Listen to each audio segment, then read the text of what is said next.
Alrighty. So, did everyone get a notification that I started recording the meeting? Okay, I'm getting one positive, so I'm assuming that's a yes. Alrighty, so I'm pretty sure everyone knows, but I'm doing a speech on the West Memphis 3. If you don't know what that is, obviously that's okay, because we're going to get started right now.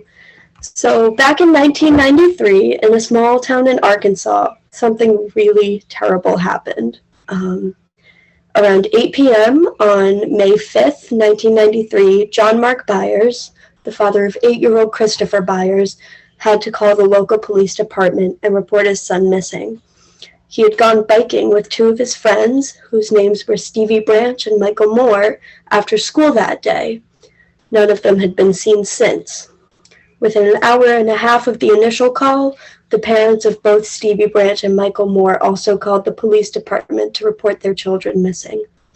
None of them had been seen for hours, it was getting dark, and they would never be seen alive again. So before we get into the logistics of it all, I think it's important to start with the actual victims. Their names were Christopher Byers, Stevie Branch, and Michael Moore, and they were all 8 years old at the time of their death. The boys had spent the afternoon together riding their bikes, and were all reported missing around 8 p.m.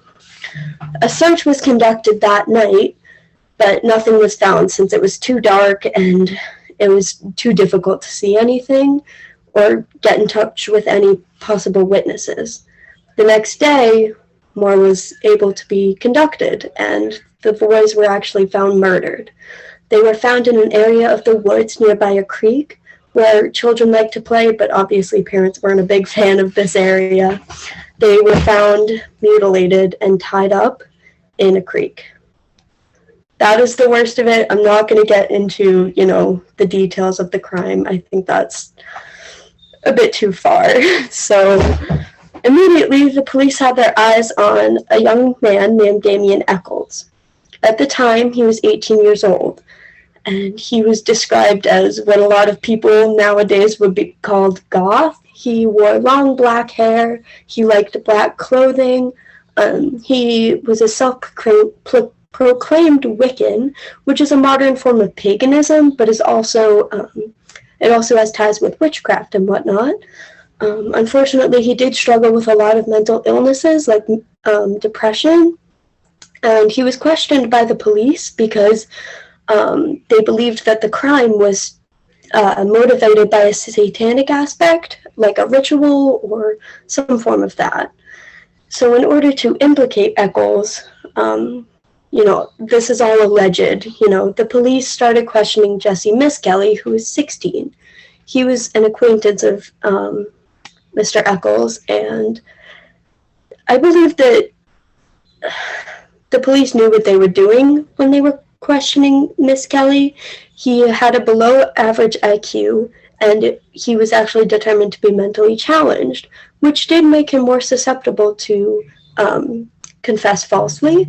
So 12 hours were spent questioning Jesse Miskelly, but only an hour of this was recorded. This later led the defense to believe that Miskelly was coerced into his confession because he fit a lot of the criteria of people who do falsely confess.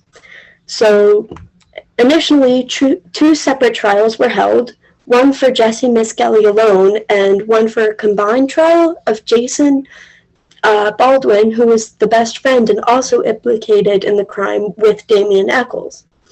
So Jesse's trial began on January 14th, 1994. Despite a lack of physical evidence tying him to the crime, he was found guilty of 3 counts of first-degree murder, and he was sentenced to life without the possibility of parole. The jury was heavily influenced by Jesse's confession. Then the Baldwin and Eccles trial began. Both were found guilty on 3 counts of first-degree murder. Baldwin was sentenced to life without the possibility of parole, and Eccles was actually sentenced to death.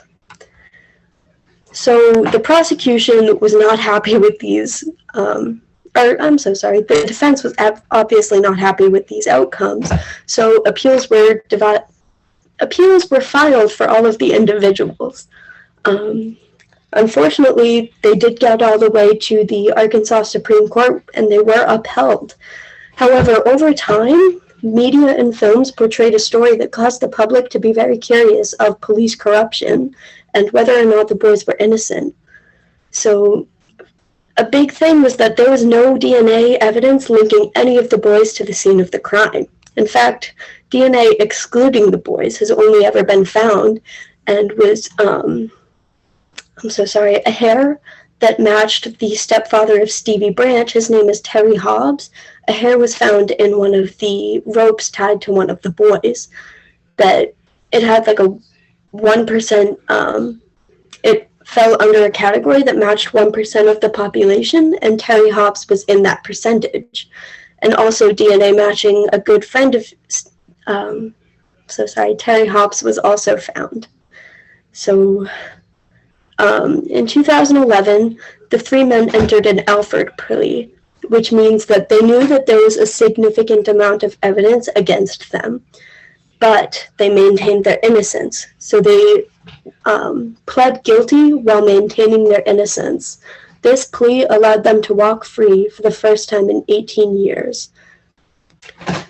So, speculation and mystery continues to surround this case, especially since the release of the West Memphis 3 in 2011. Many believe that the real killer remains unknown, but affidavits have been released that place the stepfather to Stevie Branch, Terry Hobbs, at the scene of the crime and imply that he knows more about the killings than he is letting on. However, nothing has been done with this. I think it's important to remember the victims and remember that their killer may still walk free to this day. Again, I wanted to thank you guys so much for coming, and I really appreciate it, and have a great night.